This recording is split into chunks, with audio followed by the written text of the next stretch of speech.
ত্রিপুরা রাজ্যের রাজধানী থেকে 45 কিলোমিটার দূরে অবস্থিত দুই পাহাড়ের মধ্যবর্তী শহর তেলিয়ামুড়া।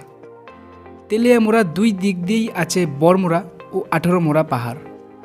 মনোমুগ্ধকর এই ছোট্ট শহরে আপনারা ঘুরে দেখার জন্য পাবেন বিভিন্ন প্রাকৃতিক দৃশ্য, যা আপনাদের মনকে শিথিল করে তুলবে, এবং দেখতে পাবেন বিভিন্ন ধরনের বন্য হাতিদেরও। প্রথমত, বড়মুড়া ইকো পার্ক।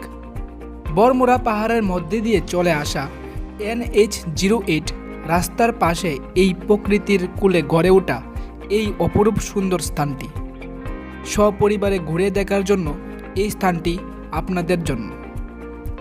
এই ইকো পার্ক থেকে কিছুটা এগিয়ে গিয়ে আপনারা পাবেন বড়মুড়া ওয়াটারফল।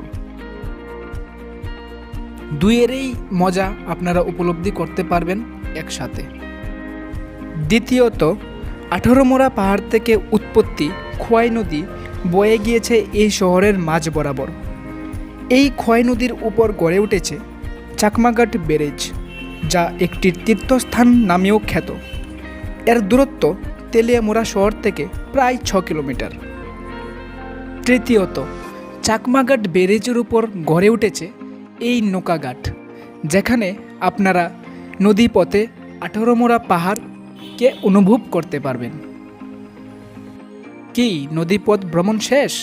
তাহলে চলে আসুন চাকমাঘাট ব্যারেজের পাশেই একটি নতুন eco park.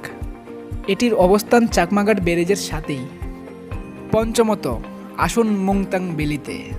Let's go to the Mungthang valley.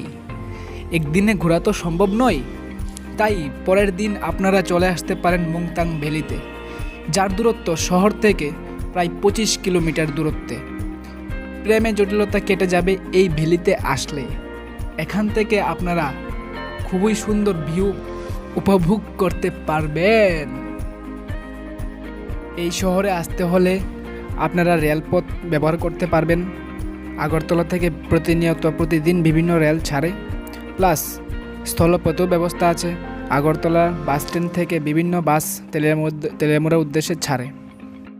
এবং যারা বাংলাদেশ থেকেও আসতে চাও, তাদের জন্য আখাউড়ার চেকপোস্ট আছে এবং আমাদের খোয়াই চেকপোস্টও আছে। এই দুই দিকেই তোমরা আসতে পারো।